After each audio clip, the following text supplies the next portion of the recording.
Third evaluation 2025 subject Assamese class 8ৰ ইতিমধ্যে আমি দুই এখন কুৱেশ্যন পেপাৰ আলোচনা কৰিছোঁ। তোমালোকে যে চোৱা নাই তোমালোকে ভিডিঅ'টো চাই ল'বা। চ' এইখন হৈছে অসমীয়াৰ প্ৰশ্ন কাকত ফুল মাৰ্কছ জানে তোমালোকে 50 মাৰ্কছ থাকে, সময় 2 ঘণ্টা থাকে। চ' আমি প্ৰশ্নখিনি চাম। প্ৰথম প্ৰশ্ন হৈছে শিলভদ্ৰৰ প্ৰকৃত নাম কি? ৰেৱতী মোহন দত্ত চৌধুৰী। ছাত্ৰ ছাত্ৰী ইয়াৰ আগতে জনাই থওঁ, তোমালোকৰ এটা অনলাইন টিউশ্যন আমি কৰি আছোঁ, আৰম্ভণিৰ পৰা কৰি আছোঁ, মাহিলী 99 টকাকৈ। এতিয়া এটা অফাৰ আহিছে, অফাৰ বুলি ক'লে বিগ অফাৰ, ঠিক আছে, এটা ডাঙৰ অফাৰ আহিছে, য'ত এতিয়া পে'মেণ্ট কৰিব লাগিব মাত্ৰ 100 টকা, ঠিক আছে। 100 টকা পে'মেণ্ট কৰিলেই তোমালোকে বছৰিকা পৰীক্ষালৈকে পঢ়িব পাৰিবা। য'ত মাহিলী 99 টকা আছিল, মানে মাহিলী প্ৰায় 100 টকাই আৰু আছিল, কিন্তু এতিয়া বছৰিকা পৰীক্ষালৈকে প্ৰায় 3 মাহ আছে, এই 3 মাহ 100 টকাতে পঢ়িব পাৰিবা। মেথ, ছায়েন্স, ছ'চিয়েল ছায়েন্স আৰু ইংলিছ গ্ৰামাৰ, যিটো তোমালোকৰ বছৰিকা পৰীক্ষাত ভাল ৰিজাল্ট কৰিবৰ কাৰণে সক্ষম হ'বা।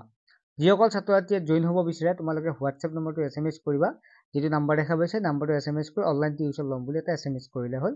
তাতে তোমালোকৰ এখন QR কোড পঠিয়াই দিয়া হ'ব, তাতে পে'মেণ্ট কৰাৰ লগে লগে ক্লাছবিলাক কৰিব পাৰিবা।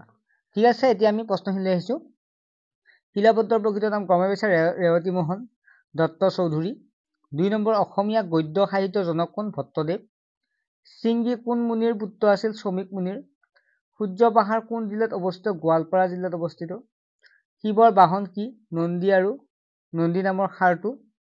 শ্ৰমিক মুনিয়ে চকু মুদি কি কৰি আছিল? ধ্যান কৰি আছিল। পিয়াহত আকুল হৈ কোনে মুনিক পানী খুৱাইছিল? ৰজা পৰীক্ষিতে। পৰীক্ষিতৰ ব্ৰহ্ম সাপ পাঠটি ক'ৰ পৰা লোৱা হৈছে? ভট্টদেৱ কথাগীতাৰ পৰা লোৱা হৈছে। শিলভদ্ৰই কোনখন গল্প সংকলনৰ বাবে সাহিত্য একাডেমী বঁটা লাভ কৰিছিল? মধুপুৰ বহুদূৰ। জহুৰুদ্দিনৰ পেচা কি আছিল? ওকালতি। 2 নম্বৰ প্ৰশ্নটো উত্তৰ লিখা, য'ত 2 পূৰণ 3 এটা 2 নম্বৰকৈ 3টাত 6 নম্বৰ আছে। কোনবোৰ সম্পদক কলা সম্পদ বুলি কোৱা হয়? অভাৰ হেড প্ৰজেক্টৰ সহায়ত কি কৰিব পাৰি? মাঝৰাতি ৰবিনে শোৱাৰ পৰা উঠি কলৈ যাবলৈ ওলাইছিল?